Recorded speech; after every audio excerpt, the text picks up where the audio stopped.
बोल मीरा, काय ग? कसा आहेस दादा?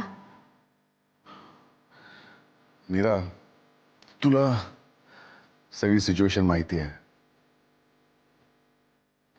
या सगळ्यातनं स्वतःला बॅलन्स करण्याचा, तोल ढळू न देण्याचा प्रयत्न करतोय. I know. खरं म्हणजे खूप बोलायचं रे तुझ्याशी. कधी शक्य होईल नाही माहीत. आपल्या दोघांच्याही आयुष्यात इतकं काही अनपेक्षित आणि वाईट घडून गेलं नाही या वर्षात. एनिवे, मार्ग तर काढायलाच हवा ना त्यातून. दादा, मी आत्ता फोन अशासाठी केलाय की मीरा, अश्विनी आणि बाळ ठीक आहेत ना ग? हो हो ठीक आहेत दादा. अरे बिलाचे पैसे देण्यासाठी समीर आला होता माझ्याकडे. अगं पण याचा प्रश्नच कुठे येतोय? हो, मी सांगितलं त्याला, पण तो ऐकायलाच तयार नाहीये. कळतंय मला.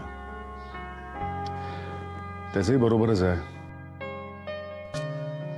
पण मला सांग, मग यात प्रॉब्लेम काय? अरे, बिल देण्याचा समीरचा हट्ट कायम आहे, पण त्याला मुदत हवी आहे थोडीशी. कारण अनफॉर्च्युनेटली त्याला मिळणारी जी नोकरी होती ना, ती काही कारणांनी ट्रबलमध्ये आलेली दिसते. दादा, खरं सांगू का, ओव्हरऑल त्याची आर्थिक परिस्थिती मला बिकट दिसते जरा. अच्छा. आणि दादा, आशूवर आपल्याकडून किती अन्याय झाला हे मी तुला सांगायला नको,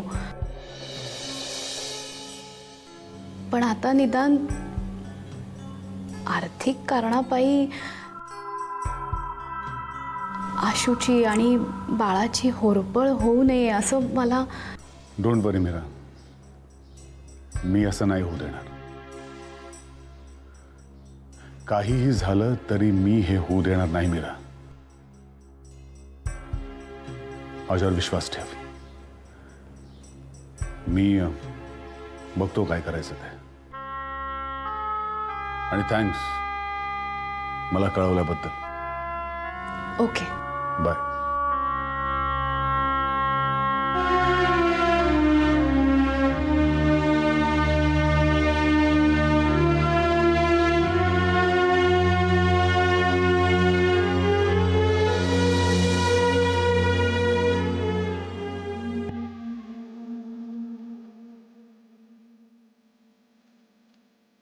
आता कसं शांत निवांत वाटतंय हो ना.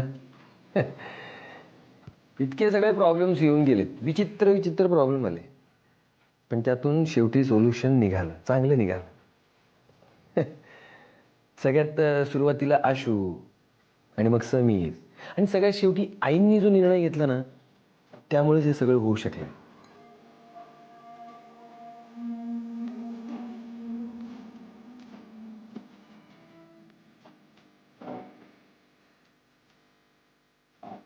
या सगळ्या काळात किटी माझ्या पाठीशी खंबीरपणे उभी राहिली नसती ना, तर माझं काय झालं असतं मला खरंच माहित नाही. पण आहे कुठे किटी? तिची बडबड नाही त्यामुळे सगळं कसं अगदी शांत शांत वाटतंय. तिला एक ती नवीन फॉरेनची असाइनमेंट मिळाली आहे ना, तिची तयारी करते, बाकी काही नाही. तिला जायला लागेल का रे तिकडे? नाही म्हणजे अजून नक्की नाहीये, पण ते काय शेड्यूल वर्कआउट तिलाच करायचं आहे. त्यामुळे ती घरी गेली, तिकडेच राहणार आहे. माझ्यासाठी थोडा वेळ काढेल ना ती, नाहीतर मला चैन नाही पडणार. म्हणजे ती तुझ्यासाठी वेळ काढेल की नाही मला माहित नाही, पण मला आता तिच्या घरी राहण्याची एक चांगली उत्तम संधी मिळणार आहे, आणि केवळ तुमच्यामुळे. रोहन, अरे हे घर आम्हाला देणं हा तुझा मोठेपणा आहे. रोहन, तुला आवडणार नसलं तरी आम्हाला तुझे खरंच खूप आभार मानायला पाहिजे. नो वे. खरं तर मला ते मानायला हवेत. अदरवाईज मला सांगा, किटी बरोबर इतका सलग वेळ मला मिळाला असता का? सो तुम्ही इथून जाण्याचा विचारही डोक्यात आणू नका, कळलं ना? हो की नाही आई?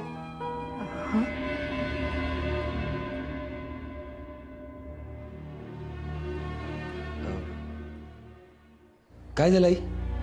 तुम्ही अस्वस्थ दिसताय.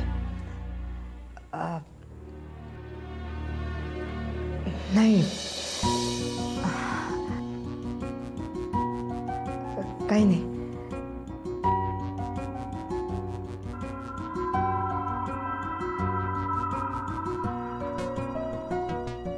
मी बघतो थांब.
शुभंकर, मी गाण्याकडे जाऊन येते, छोटी गाडी नेते. गीता, तू गायनाकडे जाणार नाहीयेस. काय?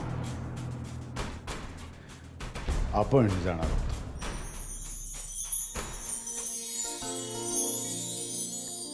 काय? खरंच?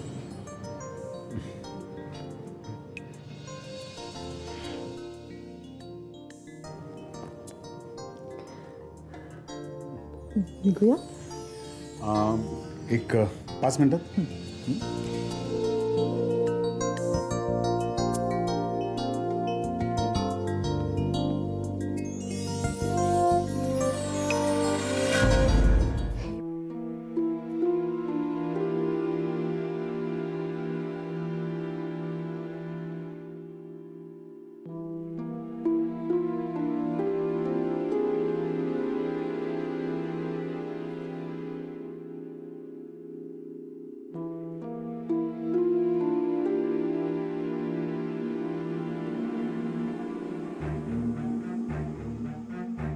आई, काय झालंय?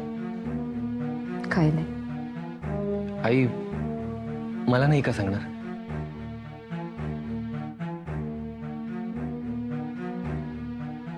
रोहन, त्या बाळाविषयी आपलेपणा नाही वाटत रे.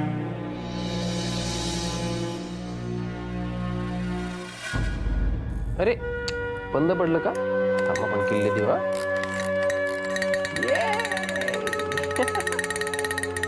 अरे हाच ना, मग कसं करता येते? हात हलवतोस त्याच्यासारखे. हो, नाही आवडलं? ठेवूया. बरं, दुसरं काय आणलंय बरं? आजीने आणलंय काय तुझ्यासाठी? आजीने आणलंय का? कोण आहे? कोण दिसतंय? आई आहे?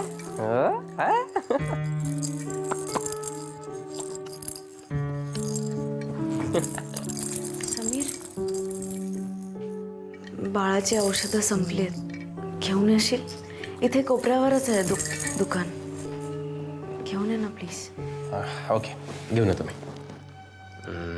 हे आणायचे ठीक आहे आणतो आता.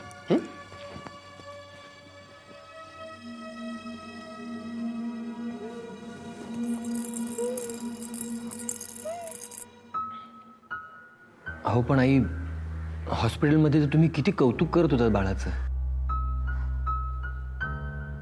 ते केवळ समीरसाठी. मनावर असा असा दगड ठेवला होता मी. अरे तिथे तमाशा करण्यात काय अर्थ होता.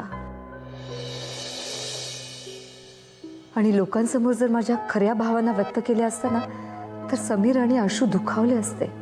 पण आई, तुम्ही हा निर्णय घेतलाय तो तर मनापासून घेतलाय ना, मग असं का? रोहन, शेवटी तारतम्य नावाची काही गोष्ट असते की नाही. एकूण सगळ्या परिस्थितीचा विचार केल्यावर माझ्या असं लक्षात आलं की समीरने आशूशी लग्न करायला पाहिजे. अर्थात आशू सुद्धा आपलीच येणार आहे.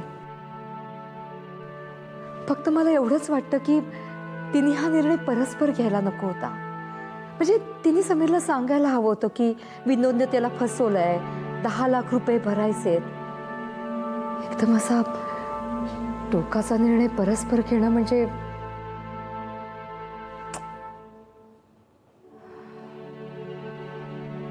ठीक आहे.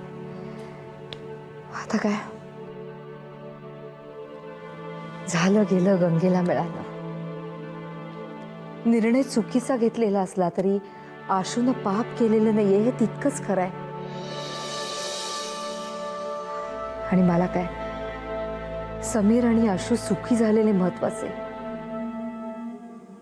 तेच मला हवंय, दुसरं काही नको. माझे आशीर्वाद आहेत त्यांना आणि बाळाला सुद्धा. पण काय? पण हे बाळ प्रधानांचं आहे हे माझ्या मनातनं जातच नाहीये.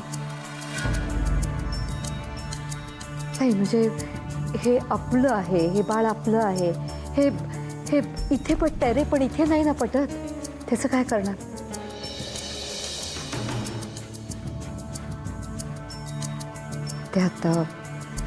त्यात अंतरे राहणारच.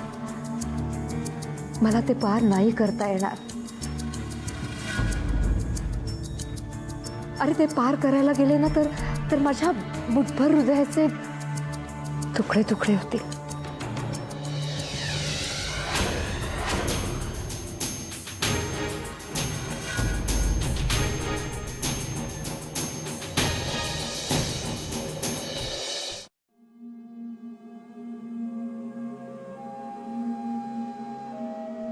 हा अमोघ, अरे थोडा प्रॉब्लेम झाला आहे, मला तुझी मदत हवी आहे. तो समीर आहे ना, हा अश्विनीचा, अरे त्याची नोकरी गेली आहे आणि त्याची फायनान्शियल पोझिशन पण काही खास नाही आहे. त्यामुळे त्याच्याकरता नवीन जॉब शोधायचा आहे. का म्हणजे काय, याचा परिणाम अश्विनी आणि माझ्या बाळावर होणार आहे अमोघ.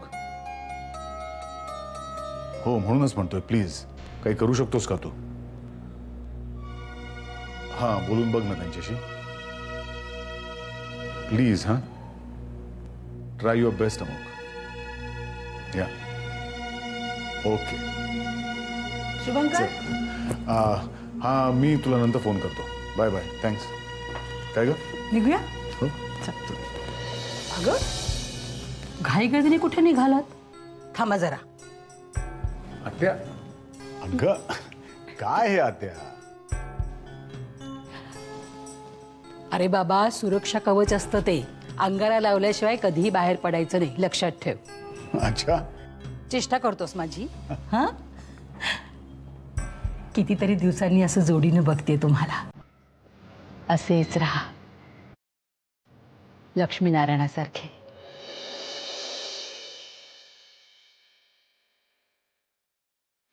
खरं सांगू का, आज तुम्हा दोघांना बघते, काही महिन्यानंतर तुम्हा तिघांना बघेन.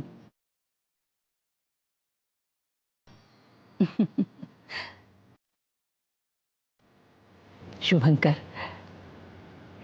या घरामध्ये आता बाळकृष्णाची पावलं उमटणार आहेत हो. घरच्या लक्ष्मीच्या पोटचा बाळकृष्ण, बाहेरून आणलेला नाही.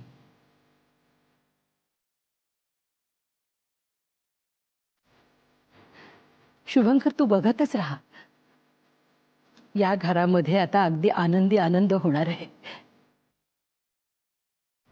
अरे, घरच्या लक्ष्मीचा आत्मा जर शांत राहिला ना तर घरामध्ये सुख शांती लाभते हो. हे बघ शुभंकर, तुझ्यासाठी आता फक्त नमिता आणि नमिताचा आनंदच महत्वाचा आहे. तिला फक्त आनंदी कसं ठेवायचं एवढं लक्षात ठेव.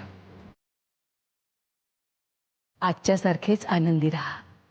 चला निघा आता.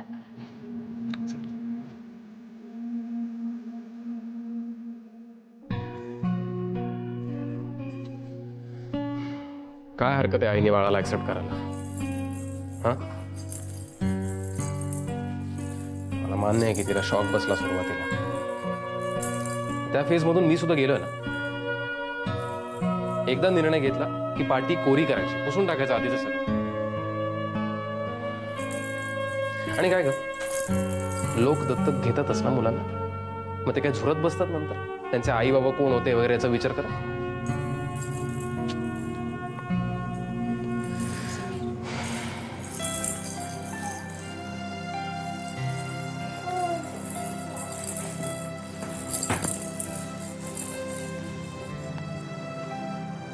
तो निर्णय त्यांनी जाणीवपूर्वक घेतलेला असतो.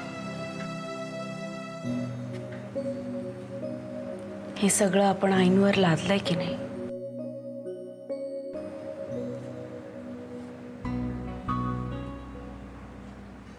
मी सरोगसी स्वीकारणं पण आईंना मान्य नव्हतं. आणि त्यांना ते पटावं असाही माझा हट्ट नाही.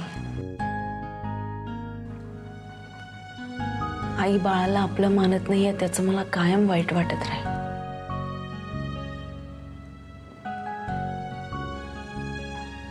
पण आपल्यापेक्षा दूर राहून त्या कायम आपलं चांगलंच चिंतील ना.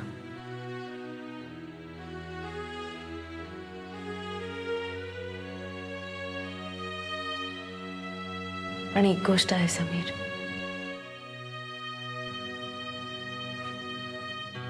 आई आपल्याला पूर्वीसारखं कुशीत नाही घेणार आता.